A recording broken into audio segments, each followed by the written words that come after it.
Without truth, there can be no justice. Ladies and gentlemen of the jury, have you reached a verdict? We have, Your Honor.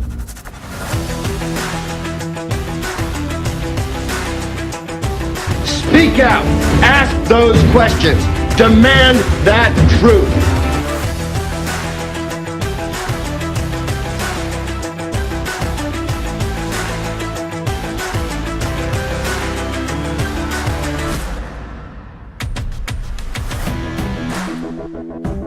Hi everyone, and welcome to episode 23 of Truth is Justice.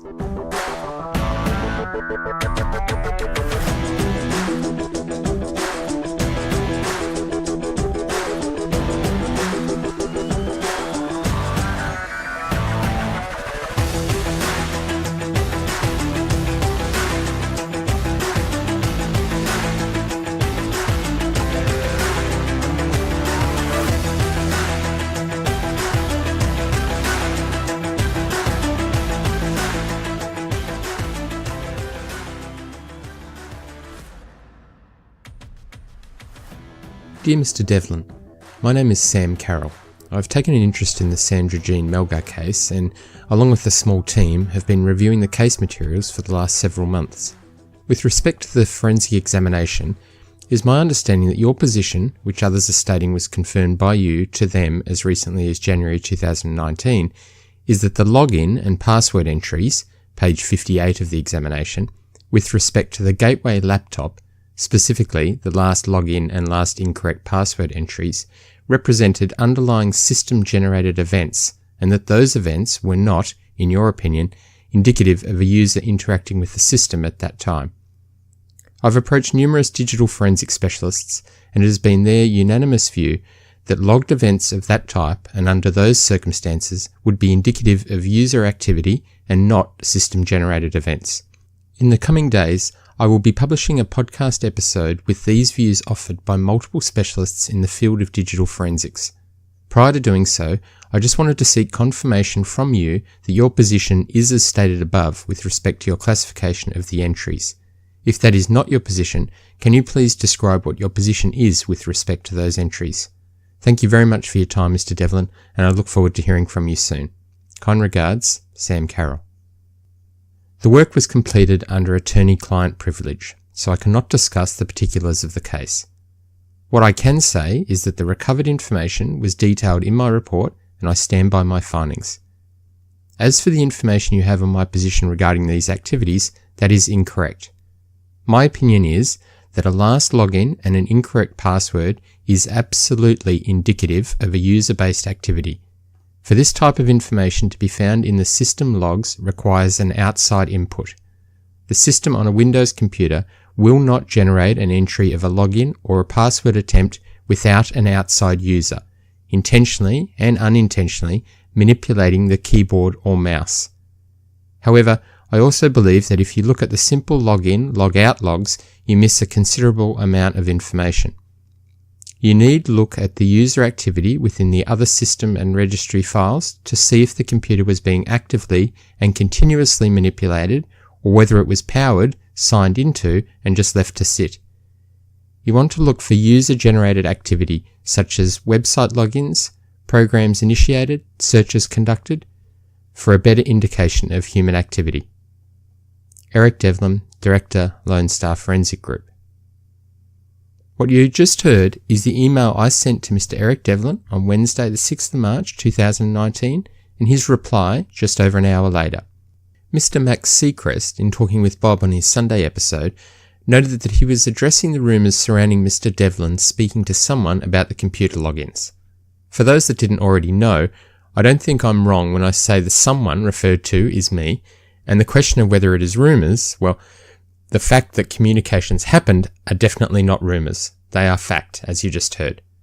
I'll leave it up to you to decide what the implications for the testimony are.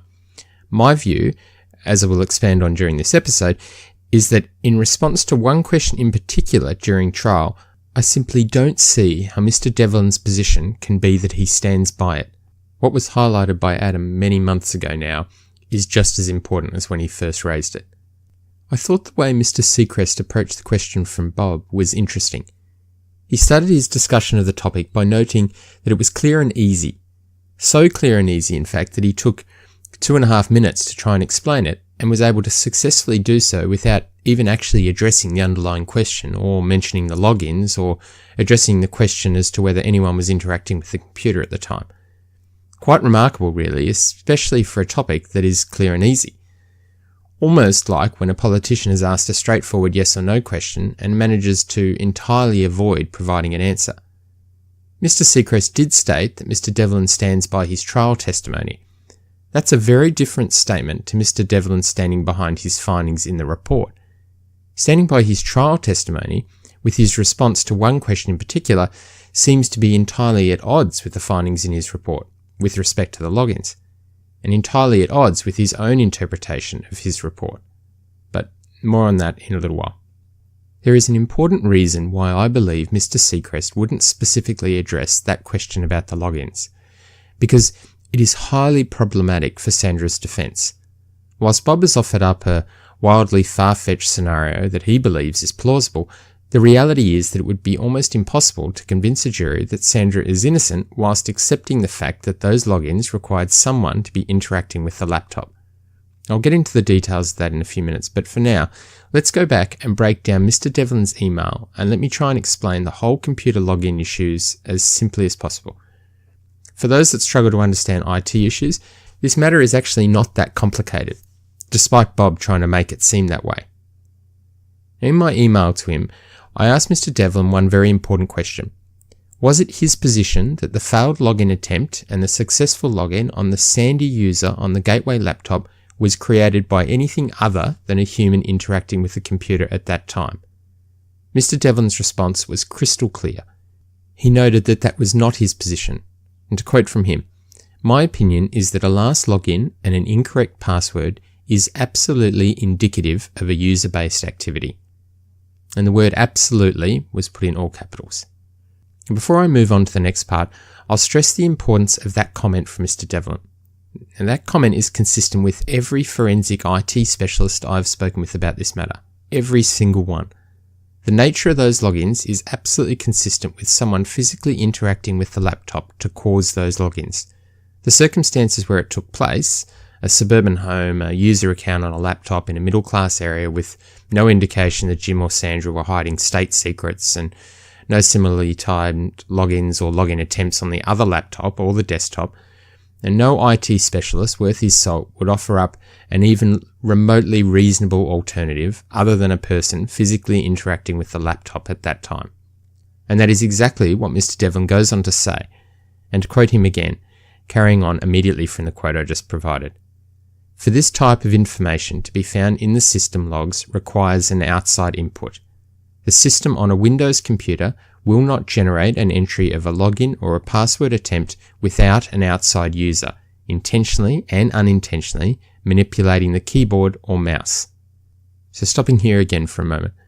For anyone to question Mr. Devlin's categorization of the failed password attempt and the successful login is to, at the same time, question his competency. And I am definitely not doing that. Any argument that the failed password attempt and the successful login is anything other than an event triggered by a human interacting with the computer at that time is also an argument against the skills of Mr. Devlin in identifying the nature of those system events. If you offer that argument up, then it would follow that you would have to throw out, or at least question the integrity of every single finding that Mr. Devlin had made. And that is where there is a big problem for the defence. Either they say that Mr. Devlin is right about his characterisation of the logins in his email to me, which has massive implications for Sandra's narrative, or they say he was wrong about the characterisation of the logins in his email to me, which then necessarily raises doubts about the integrity of his entire report. But Mr. Seacrest managed to walk that fine line of not commenting on either, while still providing a 2.5-minute answer. So far, we have Mr. Devlin confirming that a failed password attempt and a successful login on a Windows-based laptop would require someone to be physically interacting with the computer at that time. In other words, at 11:02 p.m, someone was touching the laptop keyboard or mouse, and again at 11:39 p.m, someone was touching the laptop keyboard or mouse. We cannot necessarily make any assumptions about what did or did not happen between those two times, because they are the last events of that type noted in the report. Someone may have logged on successfully immediately after the failed password attempt, and then logged on successfully again 37 minutes later. We don't know.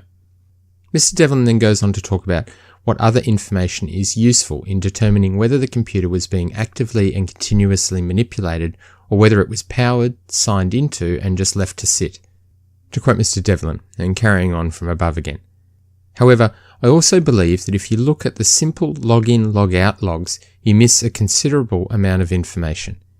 You need to look at the user activity within the other system and registry files to see if the computer was being actively and continuously manipulated, or whether it was powered, signed into, and just left to sit. Mr. Devlin is again making it crystal clear what his point is. Someone definitely had to physically log onto the machine, or in the case the failed password attempt, physically interact with the machine through either the keyboard or the mouse. But he notes that you need to look at further system entries and events to see whether they then did anything with the laptop once they were logged in. Mr. Devlin is not, I repeat, is not questioning whether someone physically interacted with the machine at those times. His stance in that respect is entirely maintained. Mr. Devlin then finishes the email with a final sentence. To quote him again, "You want to look for user-generated activity, such as website logins, programs initiated, searches conducted, for a better indication of human activity." It is this final sentence that I think is the most helpful in explaining Mr. Devlin's trial testimony. What Mr. Devlin is saying here is that the way you determine whether someone is continually interacting with a machine, beyond just manipulating the keyboard or mouse, is to look at what activities they performed. Did they open up any specific programs or perform any website searches? And Mr. Devlin is not backing away from the assertion that someone had to interact with a laptop at the point where the failed password attempt and the successful login entries were recorded. He is simply noting what needs to be analysed to work out what they did once they had logged in. So to be absolutely crystal clear here again, there is no dispute whatsoever, based on this email correspondence, about whether someone had to physically manipulate the keyboard and or the mouse at the times of those entries.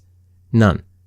Mr. Devlin made that absolutely clear, and like I've said, no credible IT professional would make a different determination to that which he made. Mr. Devlin noted in the email that he stands by the findings in his report, and Mr. Seacrest confirmed the same thing, and that is a very important point to make. Critical, really, for us to understand what those logins mean. If Mr. Devlin had made the comment that he believed there were errors in the report, or that he stood by parts of it and not others, then this would all have the potential to be a storm in a teacup. But he didn't. He stands by the analysis he undertook and the findings that he presented, and that is what makes these events so incredibly interesting, and, in my view, significantly damaging to Sandra's defence and her often stated narrative. I've suggested in earlier episodes that the fact that these logins happened at around the time when the murder took place could be spun in a particular way by the defence that may have some level of plausibility. And whilst I still believe that would be done, I no longer think the story to come from how it is spun would be plausible or believable. I think the reaction by the defence to this whole matter somewhat confirms that. They are aware of the implications. Now, to look at Mr. Devlin's trial testimony, and this is where it gets a little more interesting, and not because his views on the nature of the logins changes necessarily. I don't believe he does that in any way in his response to most of the questions, but because it is where the power of language becomes so important, especially legally, and especially where he answers questions from Mr. Seacrest. His position becomes somewhat more murky when he responds to Ms. Barnett. And one point to make when you consider these interactions and the way Mr. Devlin responds is that Mr. Devlin hasn't always been an IT specialist. He graduated from law school in 2001, is licensed as an attorney by the State Bar of Texas, and worked as a prosecutor in Harris County until 2012. So first, his interactions on direct examination with Mr. Seacrest in relation to the logins. Mr. Seacrest asks Mr. Devlin, "Let's start with that, as far as use of the various computers. What did your analysis show in that regard?"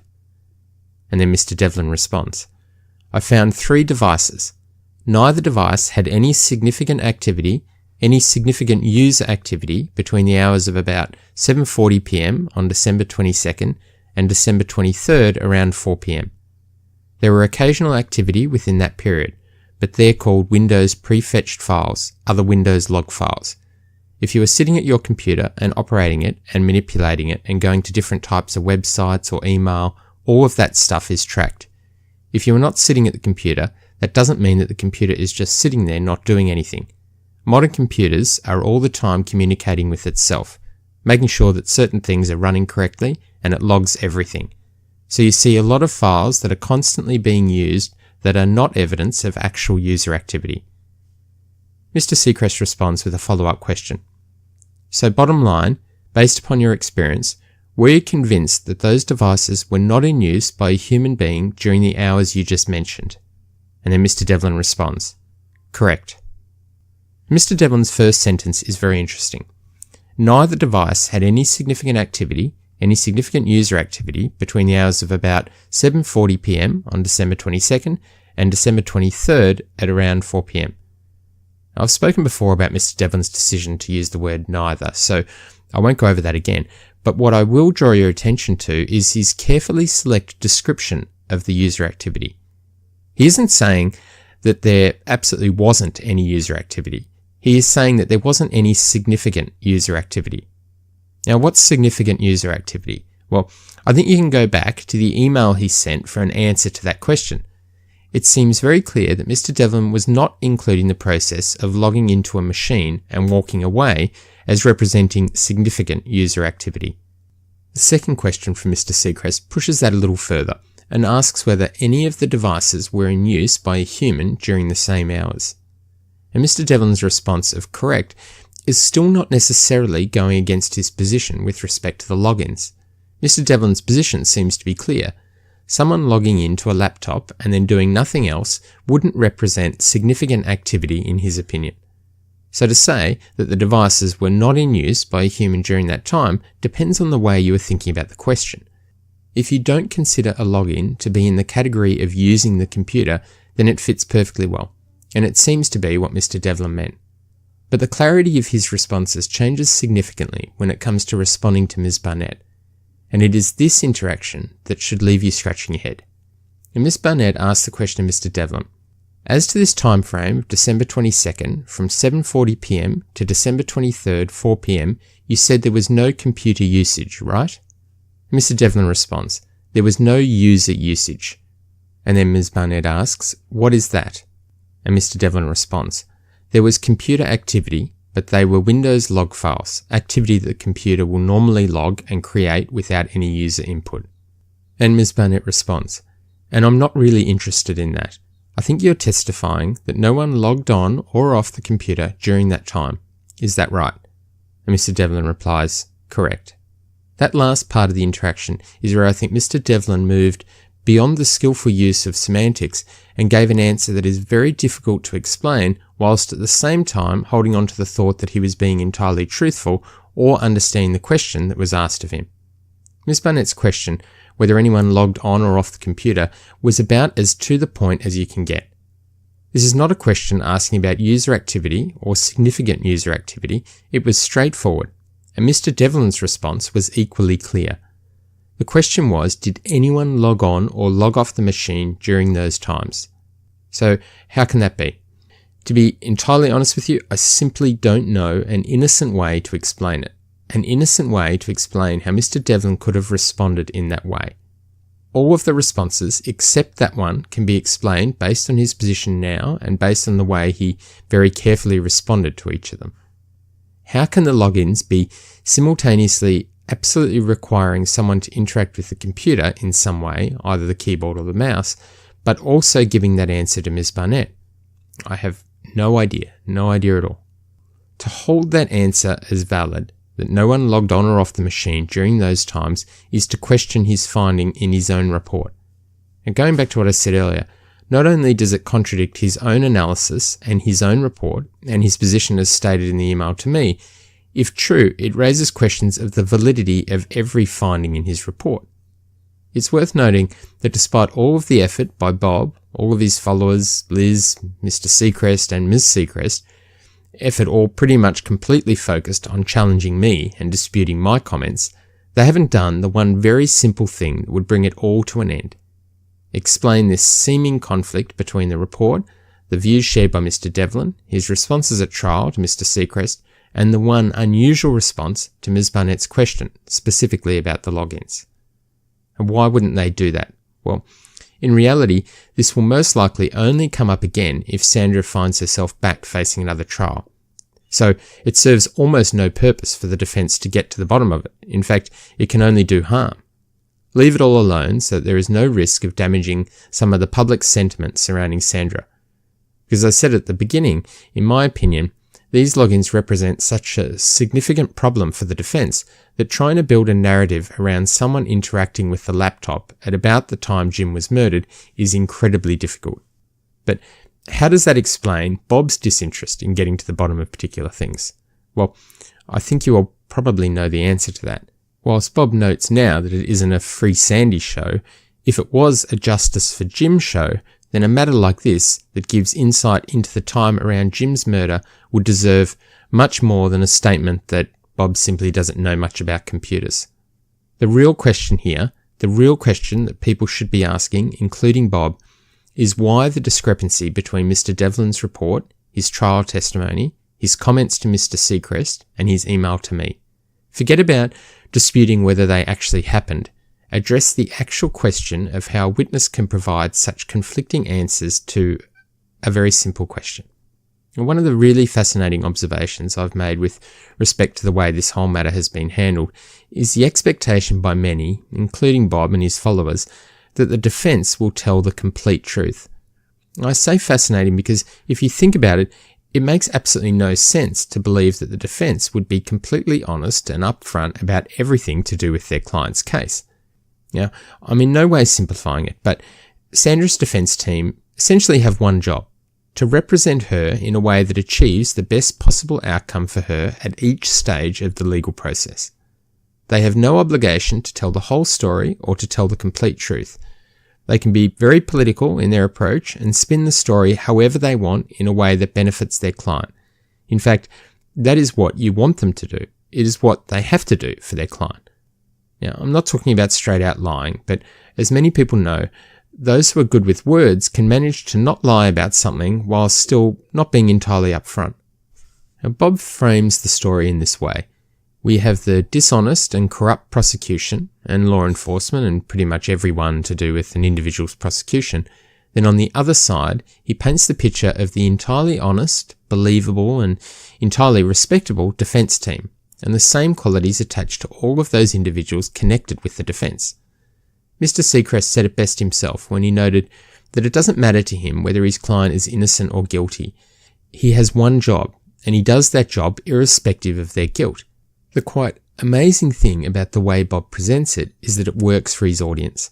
Prosecution and professionals connected with the state are bad, and defence counsel and their witnesses are good. Quite remarkable, but it does say a lot about what some of his audience firmly believe, irrespective of the case he covers, and that is why the narrative immediately pins the bad label on the prosecution and all of those connected to it. It sets the framework for his coverage of the case, regardless of whether it is all a lie. Now, I also wanted to briefly address something else that came up during Bob's talk with Mr. Seacrest.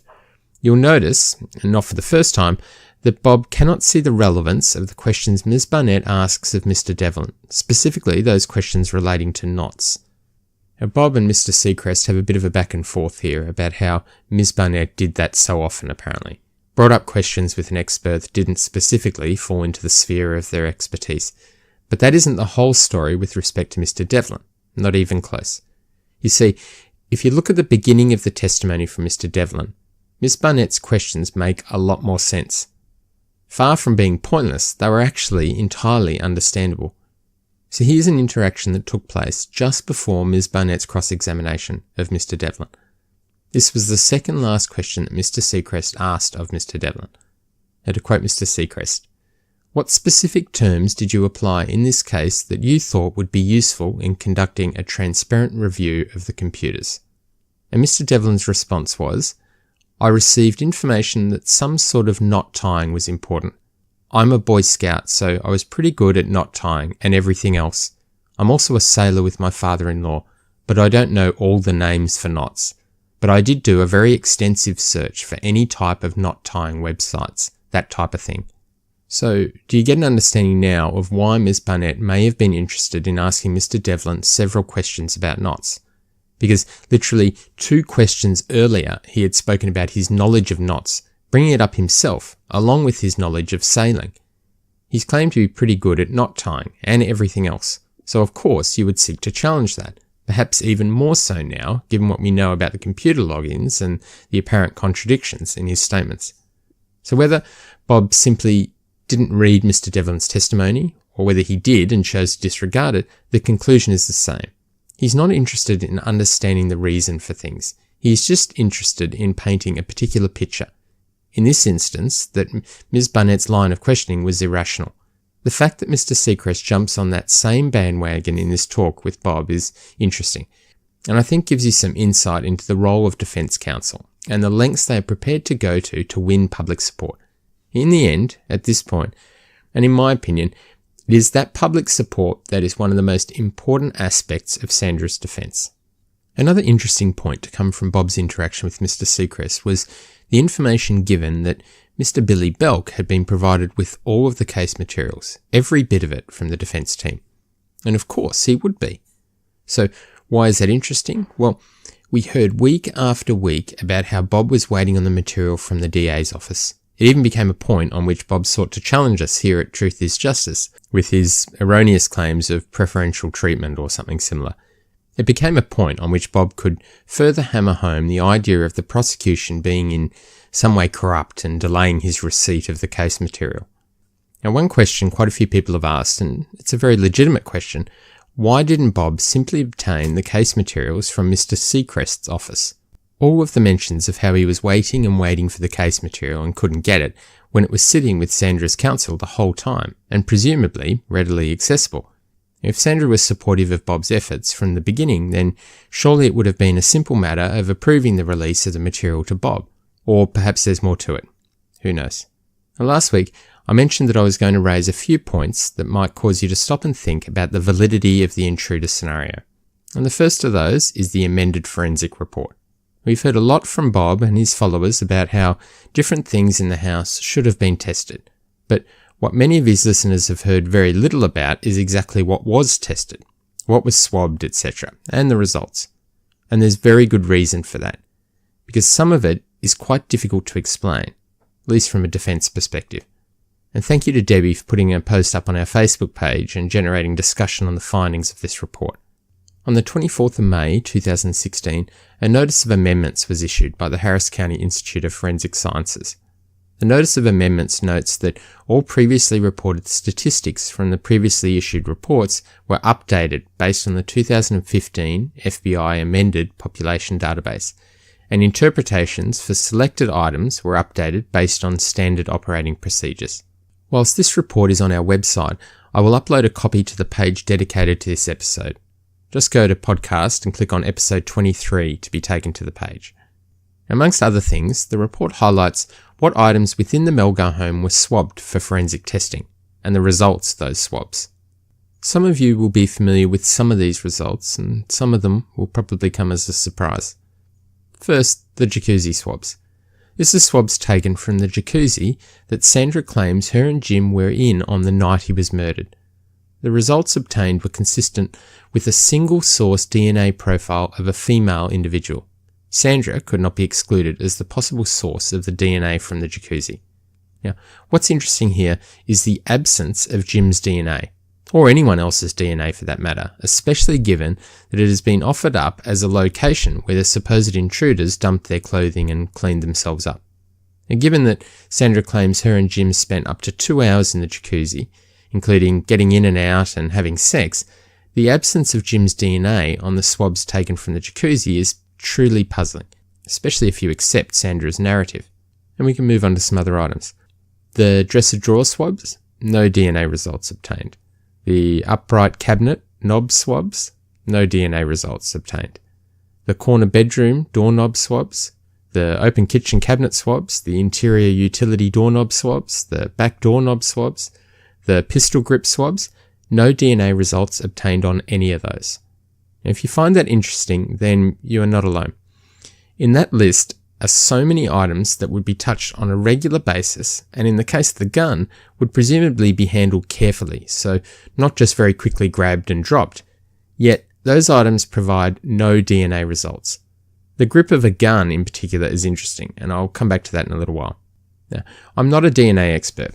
I have what I believe is a reasonably strong general science knowledge, and I'm not going to tell you that I'm a DNA expert in training or that I have multiple books on DNA on my bookshelf or anything like that. Doing that whilst at the same time criticising and challenging those who are academically qualified and significantly experienced seems more than a little hypocritical. What I am going to do is tell you a little bit about DNA, not from my direct knowledge but from scientific papers. Now these are general concepts. I'm not going to go into any specific detail, but this information will hopefully help you understand the DNA results a little better. All of the references will be included in the show notes and on the episode 23 page on the website if you want to follow them up. In a 2010 article by Daly, Murphy and McDermott titled "The Transfer of Touch DNA from Hands to Glass, Fabric and Wood," the authors provide details on the concentration of DNA obtained from coming into contact with various items. One interesting point they make is that the amount of DNA transferred to an object during handling was found to be entirely independent of the handling time, meaning if you touch an object and immediately remove your hand, the DNA you have potentially transferred to that object would be no different than if you touched the object and left your hand there for 60 seconds. Things that do impact on the amount of DNA include the person who handled the object and the nature of the object itself, e.g. the material, whether it was, say, wood or glass. An interesting side note here. Normally skin and other cells that are sufficiently damaged die through a process known as apoptosis and are shed from the body.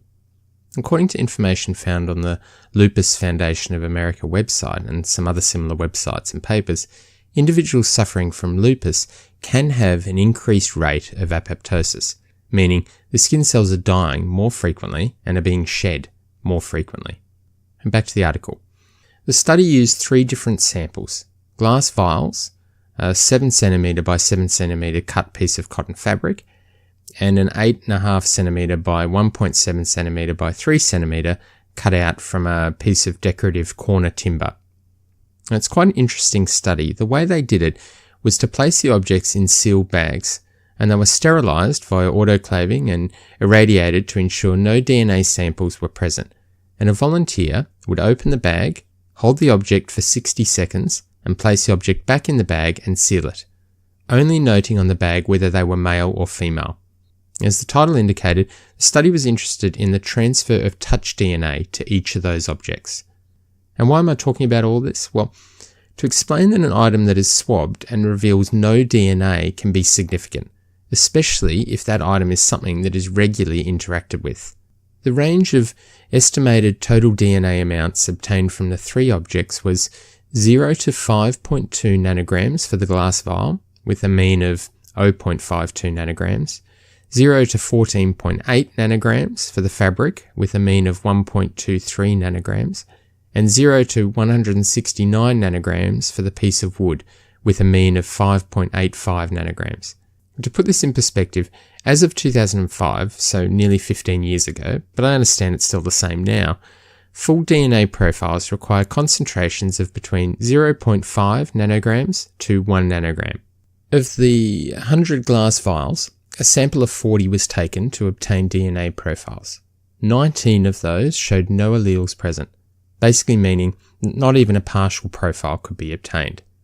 A discussion on alleles, genes, and chromosomes is way beyond this discussion, but by all means look it up if you're interested. Of the 100 pieces of fabric, a sample of 24 were taken to conduct DNA analysis, and all 24 had at least one allele present. Of the 100 pieces of wood, 59 were taken to obtain DNA profiles, and all but 7 had at least one allele present. So what does all of that mean? It means, in my layperson interpretation, that it is more likely than not that some DNA will be transferred when an object is touched, and that a finding of no DNA present can be significant, especially on something commonly touched. Whilst the study does address the impact on touch DNA transferred based on the length of time, it doesn't address the consequences of repeated touching or what can lead to a greater concentration of DNA being found on a given object. For that, we can look at some other research papers, and they indicate that the amount of skin cells shed by an individual can be relevant. And the reference for that is from 2002 paper by Lowe et al. And again, rather than giving the full reference here, just look in the show notes or on our website for all the details. Another factor that can influence the amount of DNA that's transferred to an object is the frequency of hand washing. The more you wash your hands may mean the less DNA you leave for transfer, as do your personal habits. So do you touch your face, your nose, your eyes, your hair or your mouth frequently? And that reference is from a 2002 paper by Wickenheiser. Those actions can lead to more DNA being on your hands and then passed on to the object. The type of surface obviously impacts on it. The rougher the surface, the greater the likelihood it will collect DNA. The grip of a gun, for example, is an ideal source to collect DNA from. And perspiration, that can increase the amount of DNA transferred, both because it can collect cells as it passes through the pores, and because it can also contain epithelial cells and nucleic acids within it. And that reference is from a 2012 paper by Quinones and Daniel. Anyway, I don't want to go down too deep a rabbit hole. That isn't needed for this purpose. But one final area I wanted to look at was how long touch DNA persists.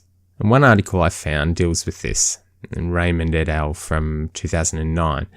The study found that samples left outside, so samples exposed to the elements, significantly decreased the chance of recovering DNA, with samples left for 2 weeks showing a significant drop in the number of alleles present on the sample. But samples in a controlled environment were still able to be fully retrieved 6 weeks later, and that was the longest period of time that was tested in that particular study. One other interesting point to raise here, just an aside, the study found that it was possible for an individual to contribute their own and another person's DNA to an object that only they held. For example, a piece of fabric that was held by a female volunteer also showed a partial male profile, and a mixed major male profile and a second minor source were discovered on a piece of wood held only by a female.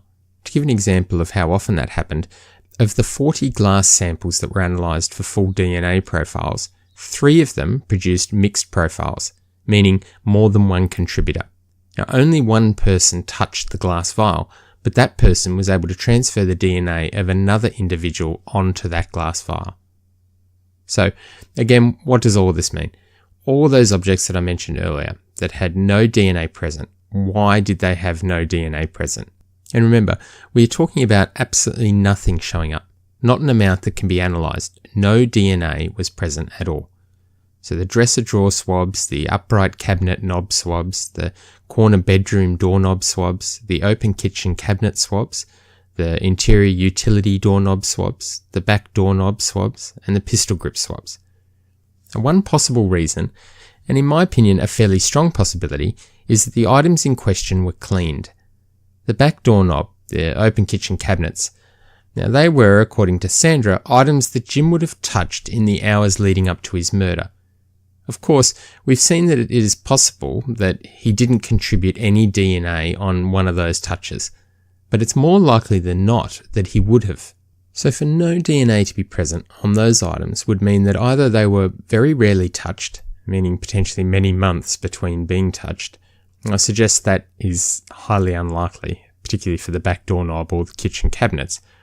Or it could be that they were thoroughly cleaned very close in time to the last touch. Now also remember, if Jim had been working outside in the yard, he may have been perspiring, meaning the potential for touch DNA to be transferred to that back doorknob is likely increased. Now would the intruders have taken the time to do a thorough clean of something like the kitchen cabinets and the back doorknob?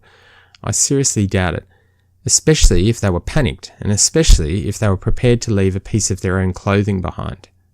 Now the amended report contains a lot more information, and I encourage you to have a look at it. The items that had insufficient information for interpretation are just as interesting, and I think will raise even more questions for you about the possibility of the intruder scenario. Also, it's worth highlighting, given that it's been discussed so frequently by Bob and his followers, how it would have been virtually impossible for the murderer to have committed the murder without cutting themselves. The amended report notes that the knife blade was swabbed and forensically tested. A presumptive test for blood was positive, as would be expected, and the DNA results obtained are consistent with a single source DNA profile of a male individual, with Jim being unable to be excluded as the source of the DNA. The knife handle was also swabbed and forensically tested. The DNA results obtained were consistent with a mixture of DNA from at least 2 individuals. The DNA results were noted as being consistent with a major male contributor and at least 1 minor contributor. Jim was unable to be excluded as the major contributor. Now, Sandra was specifically excluded as the major contributor, but she is not excluded as the minor contributor, as it is noted that no interpretable results were obtained on the minor contributor. So what does that mean? Well, if someone other than Jim cut themselves on the knife blade, they managed to find a way to perfectly and thoroughly clean off all of their DNA whilst leaving Jim's DNA intact on the blade. And it requires them to be thorough enough to ensure that they left no DNA whatsoever on the blade, yet they left DNA results on the handle. Now, would that be something that panicked intruders would be even remotely bothered doing? I highly doubt it. It seems far more likely to me that whoever committed the murder wasn't cut by the knife, and perhaps also didn't bother trying to remove the touch DNA left on the handle. And that would be strange, particularly if one of those panicked intruders even went to the trouble of removing their blouse and grabbing another one, and the extensive cleanup multiple intruders went to whilst in the confines of the tiny closet with Jim. And that leads me to the next point I wanted to discuss. Adam noted on our page the similarity between the towels which were discarded in the jacuzzi and the towels in the laundry, using photos of the different towels as comparison. I'll put up the specific photos on the page on our website for this week's episode, so if you get a chance, jump on and have a look. The towels look very similar. So what does that mean? It may mean nothing, or it may mean that the towels were ordinarily kept in the laundry. And for me, that finding by Adam was quite a big deal. Not a smoking gun, but an important observation that tells us something about the activities inside the home that night. I've always wondered why, if you accept the intruder argument, when they made the decision to clean themselves up and clean the knife, why didn't they use any of the clothes immediately available to them in Jim's closet? There are many clothes within arm's reach, and presumably the intruders would have had no issue with using dress shirts or pants or anything for that matter to help in the cleanup. The intruder argument is often supported by a scenario where, immediately following Jim's murder, the 1 or 2 or 3 people who were in that tiny space with Jim, and I'm not exactly sure how the story has evolved now and how many people it's claimed were inside the closet, but the last story I heard was that one of the intruders who committed the murder would have called out to another intruder to find something to help them clean up. Now, that other intruder would then rush off into another part of the house to find some towels for the intruders in the closet to clean themselves up with. Presumably so those in the closet didn't have to leave the closet for some inexplicable reason. Why they would be worried about moving outside the closet is in itself strange. So, aside from that being unusual, again, why not just grab some of the clothes they were surrounded by and use them to clean themselves, rather than waiting on someone else to go and find something? Or, even more relevantly, why not simply use the towel that was with Jim? It could have been grabbed easily and used to clean themselves immediately if they so wished. Instead, the best argument that can be offered up to try and explain the situation is that one of them went to the laundry to get the towels. Now, at this point, you can probably think about whether those apparent intruders were incredibly panicked, in which case I doubt they would have been composed enough to ask one of the other intruders to find them a towel, especially given there was a towel right beside them that they could have used. Remember, the panicked intruder story has been used as a reason for so many of the valuable items to have been left in the house. The backpack, the laptops, etc. So it's an important aspect of the intruder argument, but I think it completely falls apart when you look at other evidence. So too panicked to remember to take the laptops that you spent at least half an hour interrogating Jim to obtain the password for and packing them up in their laptop bag, yet not panicked enough to knock over large bags of leaves in the walkway exiting the garage whilst supposedly carrying multiple extremely heavy power tools, a TV, guitar, DVD player, Xbox, etc. I think it's reasonably clear that the panicked intruder story is a stretch, but I think once you look at all of the evidence and at the same time try and make all of the individual theories for the intruders being present in the house fit, it moves from being a stretch to being so far beyond reasonable that no one would believe it. Well, except those who are so determined to find a wrongful conviction in this case, regardless of the facts, because, remember, Bob had no plan B, and he was already locked and loaded. We look forward to you joining us next week on Truth is Justice, as we continue to set the record straight.